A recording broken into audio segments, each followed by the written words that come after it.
what about, like, I live in New York City, and sometimes, it's grumpy land, and everybody's rushing and crossing, and sometimes I really want to strangulate a couple people on the street. And I'm really good at sometimes connect to my vortex with my inner being, but there is a moment when I don't want to get disconnect because other outside things. But you see what's happening here, and we really appreciate this conversation because you're taking it right out there to the leading edge, and you're doing what so many people do. You're wanting to control this moment, and it's too late. You control the future manifestation by previous energy alignment. You feel more satisfaction, and then you have less of those kinds of experiences. So they become fewer and fewer. You don't get yourself in the middle of something that is really unpleasant and then try to will it into something that is pleasant.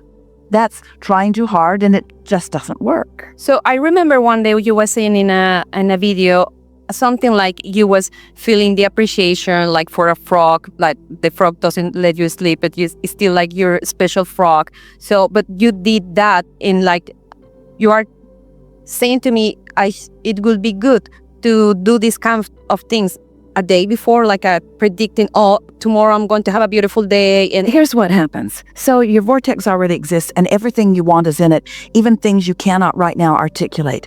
All that freedom you're talking about, all that greater capacity to explore your planet, everything that you've been wanting is there in vivid form. So as you, for example, find 15 or 20 minutes in the morning to meditate, and you really do quiet your mind and you accomplish that detachment, and your vibration rises and you feel some satisfaction, and there's no writing on the wall, there's no clouds that part and things that drop in, there's no words that are shouted in your ear, there's nothing really very monumental that happens.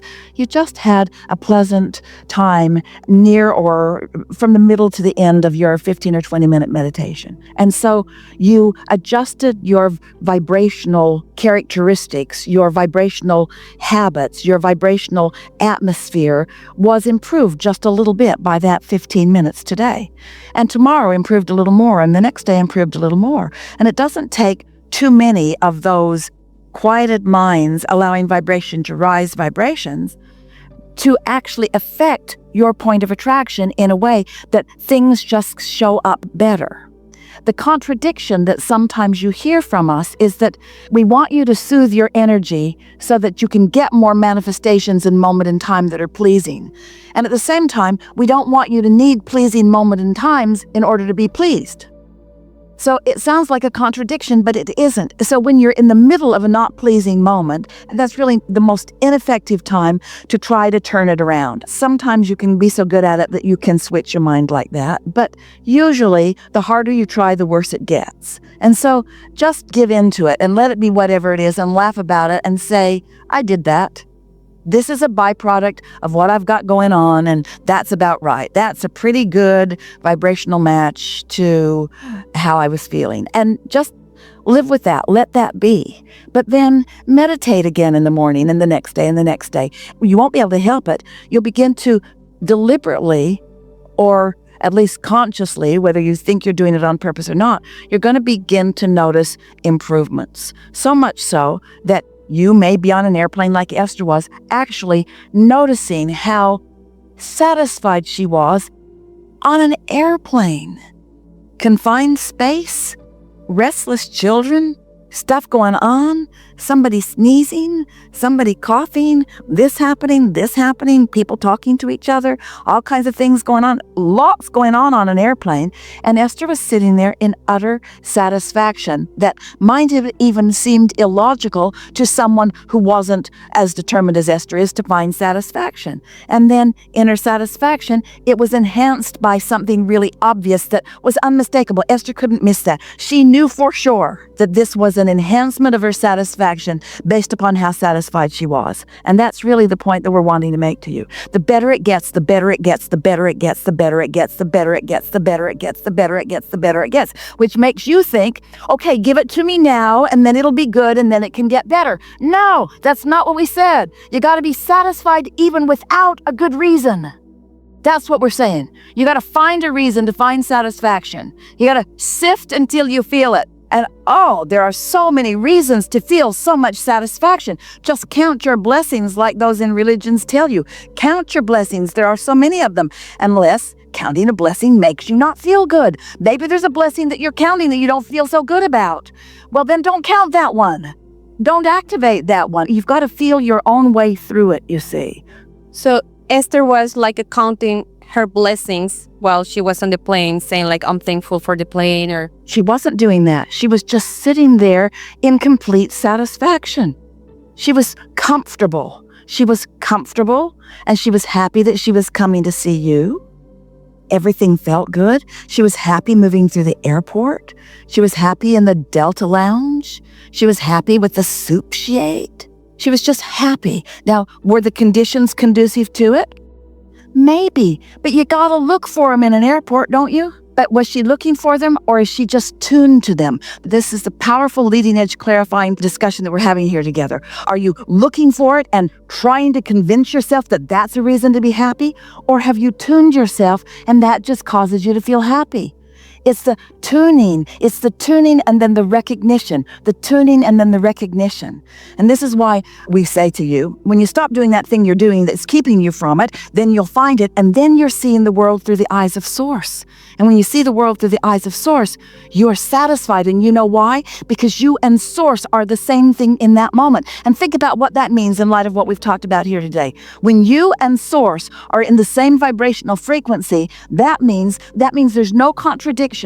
That's what we mean when we say being in alignment, your leverage, you're millions of times more powerful than when you're not.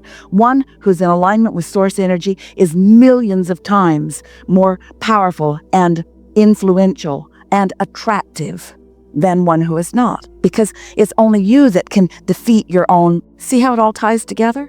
So the more you look for reasons to feel satisfied, the more you find them, or the more moments you catch yourself being satisfied. And that's really a better way of going about, oh, I'm satisfied. And then don't work too hard at trying to figure out why you might talk yourself out of it. Go forth and tell no one. Just feel the satisfaction and let law of attraction bring more of it and more of it and more of it and more of it. One of the things that we really want you to hear, all of you, is that any idea of getting everything that you want is a flawed premise, because your perspective keeps changing and your ability to attract keeps changing. So, for example, you're standing and there are contrasting experiences. Know what you don't want, know what you do want. You put it in the vortex, you line up with it, and then you receive it. You receive it fully. It's manifested. It's in your life. You got the job, you got the part, you got the money, you got the guy, you got whatever it is. So you're standing there in that satisfaction for a moment, but you also, with this satisfying creation that has come, you also now have access to a whole other set of contrasting experiences, because now you're in a new place. And this new vibrational place, you know what you don't want, you know what you do want. You line up with it, you become it. Are you satisfied forever? No, just for a moment. Because now there's another set of contrasting experiences. You're set up for eternal pleasure.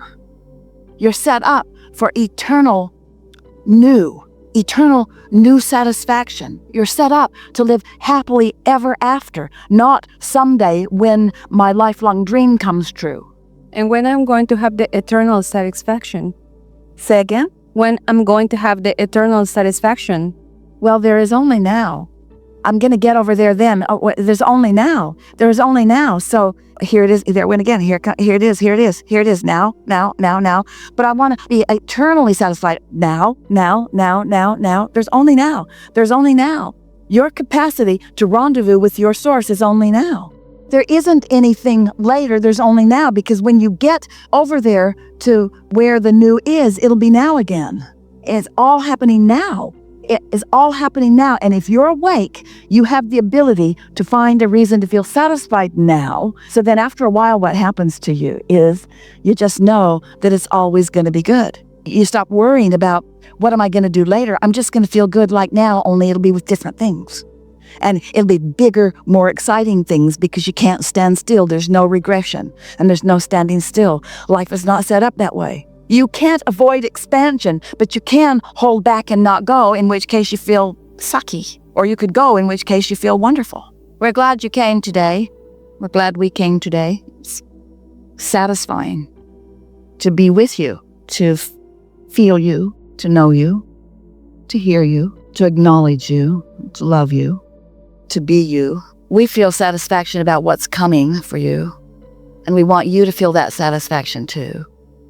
And we're satisfied that you're in a better place to feel satisfied about what hasn't come yet than you've ever been before. Because when you reach that understanding, when that's your knowing that you can be satisfied even though it hasn't come, and you stop trying in the unsatisfied moments to goose it along, it's like pushing a noodle, it never works.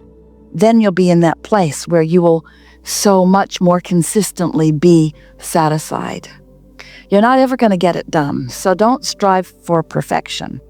Just keep asking for more, because that is the mantra of the universe. It's the most natural thing to know.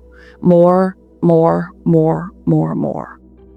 So we know you as these brilliant, deserving beings who decided to come into this environment at this time, in these bodies, knowing that the perfect balance of this magnificent, perfectly balanced planet would support you because that's how balanced it is, and intrigue you because it's not finished, and inspire you because it must if there is to be more. That you were standing in your non-physical knowingness, wanting to participate in an environment that would evoke fresh new ideas and insights from you, because you understood unequivocally then that you are an eternal being, and it takes a lot of desire to keep eternity going, which means it takes plenty of contrast to give birth to those new desires.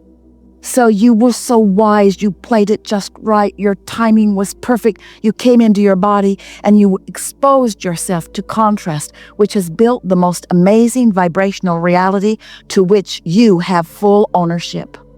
It's time for you to cash in your vibrational chips. It's time for you to get into that satisfying mode and just see what your vortex can yield into manifestation for you. But don't get too hung up on the manifestations.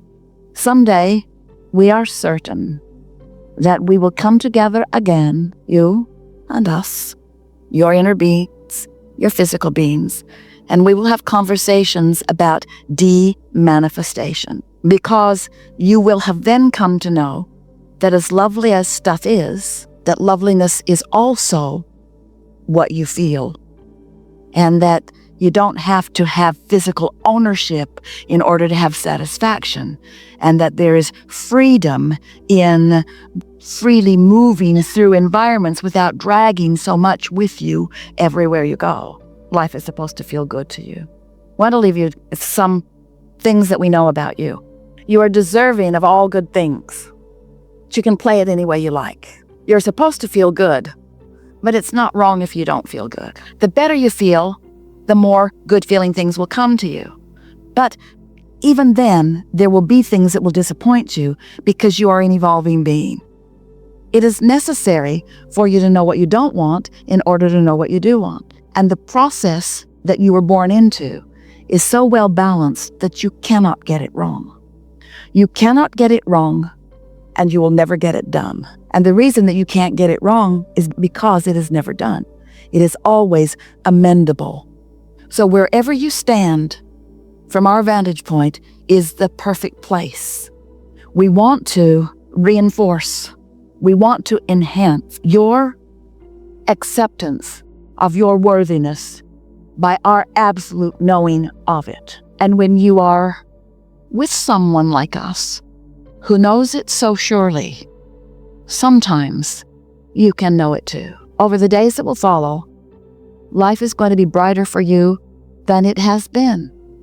Don't compare your brightness to anyone else's. It's not a competition of brightness. It's just an acknowledgement of your movement within all of this. There is not a standard. There's not someone looking at you and evaluating who among you is doing the best. There is only your inner being who is loving you with everything that your inner being is, wanting you to feel the fullness of that love now and now and now and now and now.